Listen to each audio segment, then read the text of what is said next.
Okay, we are back, and let's talk about our final show, which was Dominion, with our first match. Lance Archer taking on Will Ospreay to determine the number one contender for the United States champion. Will Ospreay, before he returned, really expressed how he might have to change his in-ring style, and he really didn't, and that worries me, because if already he's saying that he might need to change it, if you're going to change it, just change it. Right. You're a heavyweight now. You don't have to do the flippies and dives and shit anymore, you know? But Archer looking like a badass still. Yeah. And I thought the match... I know that Archer is also injured, which is why he didn't win the match. Oh, he's injured too? I think so. I think he's actively working through an injury, but I think he's taking some time off after this. Oh, I hope so. I mean, if he's injured. I mean, if you're injured, you're injured, you know? Right. It was 4 hidden blades for Ospreay to win. You know that his match with Omega is going to be great. And it's going to be at Archer, Forbidden Door, I think. Yeah, and Archer still looked like a monster. Yeah. He still looked like a badass because it took 4 hidden blades to keep him down. So, at the very least, they kept him looking strong despite him losing. And also, I did like the show of respect from both of them. I thought that was neat. So it is just 5 guys. Well, you know, just four of them. Just 5 guys versus Los Ingobernables de Japon. Yes. It was a fun match, but at the same time, it's an 8-man tag. Right. What can you do with it? It was just there. Now, I do like that they are that they showed more Titán and they showed more Bushi. Yeah. They're highlighting some of maybe the weaker members of LIJ or ones that haven't been appearing as much. You don't need to highlight Shingo Takagi or Tetsuya Naito. Right, exactly. Save those for the big boy matches that are inevitably going to come down the road. Right. It was a modified California Dream from Titán, which I like because I think they're really starting to groom him to be the next contender for the title, except he's a part of the same faction. But they've done factions before. So it was a fun match. Yep. I'm going to give it an Orange Cassidy thumbs up. Oh, and the last match, same thing, Orange Cassidy thumbs up. For the IWGP Junior Heavyweight Tag Team Champions, the Intergalactic Jet Setters taking on Catch 2 and 2. Yep. Orange Cassidy thumbs up. Because this was a really weird flip. It was a weird match. Well, it was weird because the Trendsetters they won the titles not too long ago. Right, and that was kind of weird. Well, they had to change it because I think I can't remember who it was. I think it was Francesco Akira got cut really, really bad, so they had to sort of change up things. Because remember, Japan doesn't usually like blood at all. But overall, I thought the match was fine. You know, it's a junior heavyweight tag team champion match. You know, high paced. It was fine. They showcased the younger talent. Yep. So that's Akira and Kevin Knight, who I am really liking overall. I do like the intergalactic trendsetter move where Kushida just sort of like springs Kevin Knight around. I think that's really funny. But it was a double knees for Catch 2 and 2 to win. What I did like, though, was Clark Connors coming out. Yeah. And then Dan Maloney, who was with Catch 2 and 2, attack Catch 2 and 2 and join Bullet Club. That was cool. Yeah. It's like, okay, now we're starting to see, I'm going to really talk about it during the David Finlay match, but I'm like, okay, we have already now established next contenders right here, and I am all for pushing younger talent. Yeah, so absolutely. I'm uber stoked about that. For the NJPW World Television Champion, Zack Sabre Jr. versus Jeff Cobb, it gets a thumbs up. This was a very good match. It was. I like their other match better, though. Oh, yeah. But Zack Sabre Jr. just killing it with making sure this title looks as legit as possible. Oh, absolutely. As quickly as possible. And, you know, Jeff Cobb still looked really strong at the end of the day because, I mean, this almost went to time limit. I think they had like a minute left. Yeah. And it was a Tour of the Islands counter into a crucifix pin, and it was a barely 3 count, too. It's just like, whoever is booking this television champion is doing just such a great job with making sure that it's staying active and legitimate. Right. But here's the other issue is that Sabre Jr. defended this title 2 other times before this. He defended it Ring of Honor, and he defended it on Rampage. And then he's defending it here. Once again, I don't like it, but at the very least, his matches are consistent. Yeah. And as they're consistently good. Yeah. I mean, as long as they're good, why take the title off of him yet? Right. Now, eventually he's going to have to, and it's probably going to be against Jeff Cobb. Yeah. But, I mean, so far so good with the television champion. You know, if I'm going to continue to cheer for the television champion, then obviously they're doing a good job with it. Despite me not liking the design, because it looks weird. For both IWGP and New Japan Strong Openweight Tag Team Champions, we have House of Torture, United Empire, and Bishamon. This gets a thumbs up. Yeah. I really like It was this an tag team excellent match. Bishamon just continuing to be a great team. Yep. I'm not 100% on the United Empire pairing. I like Great O'Khan and Jeff Cobb's more. I like their team more than Aaron Hinare. And don't get me wrong, I like Aaron Hinare, but I'm just not exposed to him as much. Yeah. And I really like the contrast between Great O'Khan and Jeff Cobb.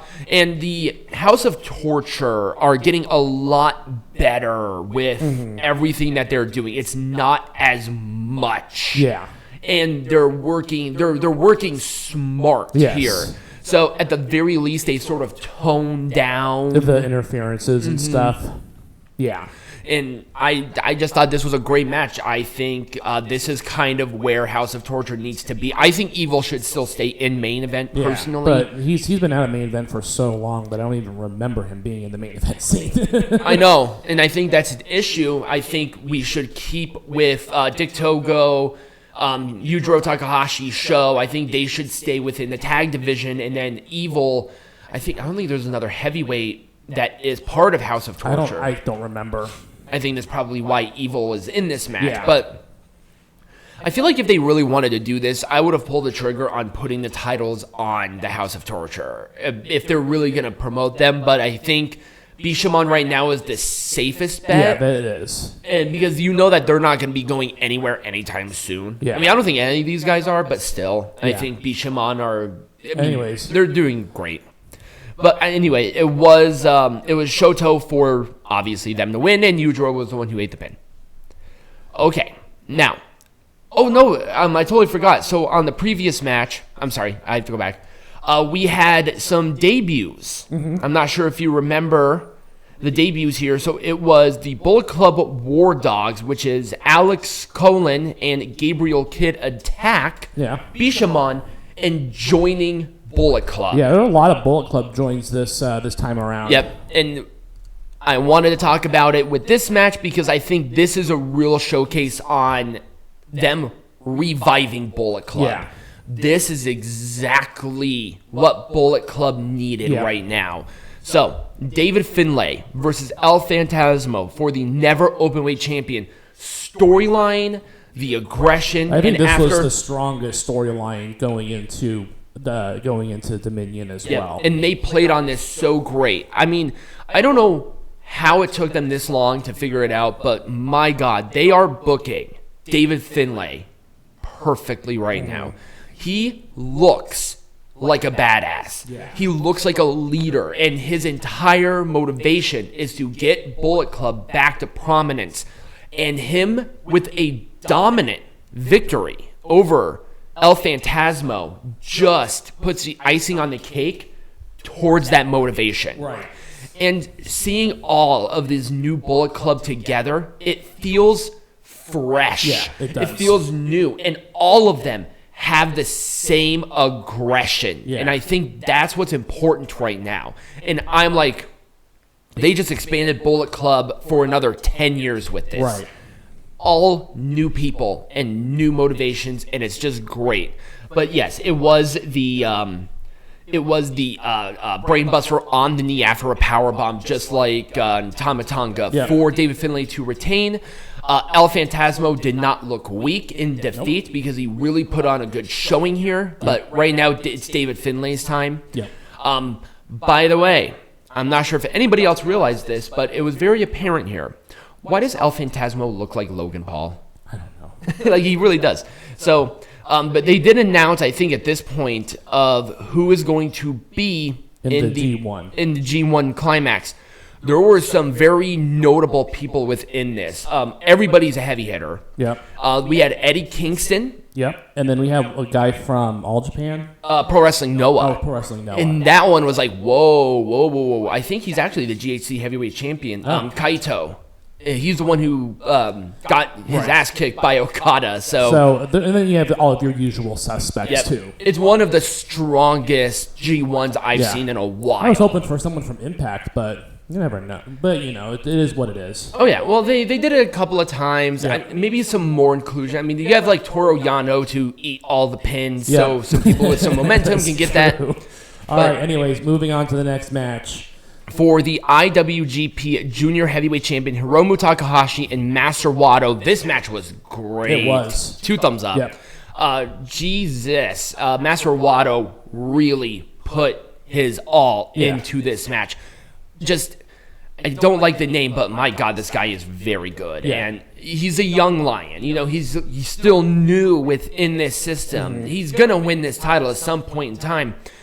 I just don't know why they've always been conservative. Yeah. Like New Japan's always been a very conservative sort of thing. But I think what they did here and with the world title is that they're testing the waters for the new generation. Yeah, they are. So a lot of this was obvious because Dontaku is one of their bigger. Oh, I'm sorry, Dominion. Dominion is one of their bigger shows. I think its second biggest is Dominion.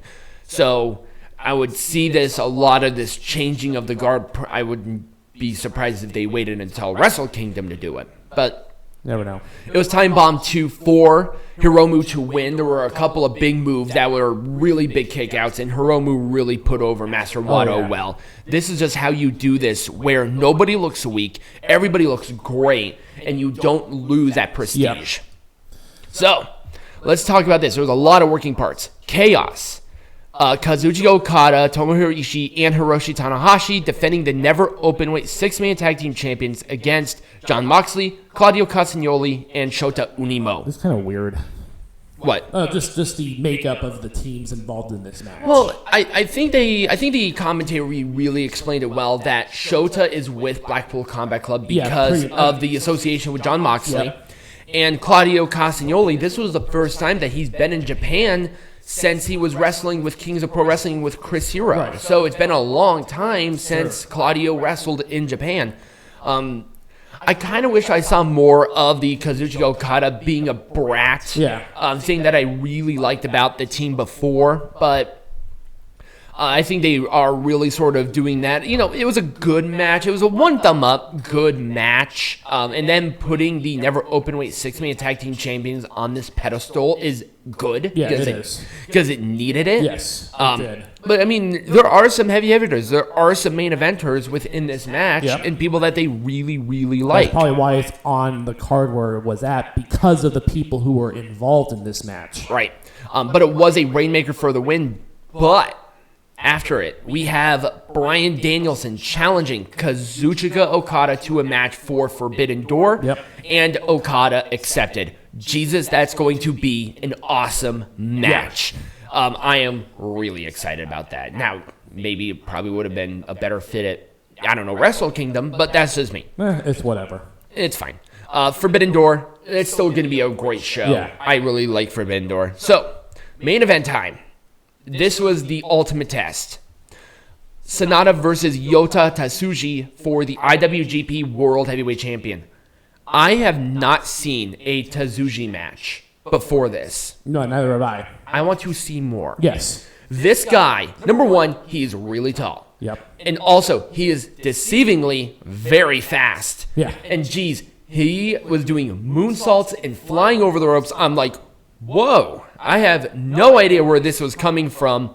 And his shit-eating grin is just my favorite thing now. I mean, God, this guy has some chompers. My God, I mean, he did his Tony Robbins a run for his money for those teeth. Good Lord. This was absolutely phenomenal. It was a fantastic match. Oh, God. 2 thumbs up, by the way. Sanada obviously won with the, what's his finisher called? Downfall. So Downfall, bam. I really like the play with LIJ and Yota, where he was smiling after the match, but LIJ did not help him. Yeah. And it's like, I want to know why they didn't, Right. because he officially joined them during the press conference. Right. So that was awesome. Now, the one thing that I'm not a big fan of, and I think it's because the G1 is going to be starting here, I think like next week, is that there was no definitive challenger for Sonata next. Yeah, there wasn't, but I think it's obviously because G1 is happening, and Sonata is involved in G1, so he's going to be focused on G1. Right. So, but both of these guys are in G1, and now that's what we're looking forward to next. Well, we're probably not covering it, depending on the card, but that's about it. that was Dominion. Woo! All right, next week, Crockett Cup. It's only Crockett Cup. We're focusing on Crockett Cup, and because there are no pay-per-views after, we're going to be all caught up. We were planning on doing this next week, but Peanut Gallery's like, I want to get this done. It's on, we're going to have the show. Let's rip the Band-Aid. I'm like, okay, we'll do it. So, if you enjoyed this, remember to like, follow, subscribe, share it with your friends, become a patron, follow us on all of our social media links, and as always, be majestic.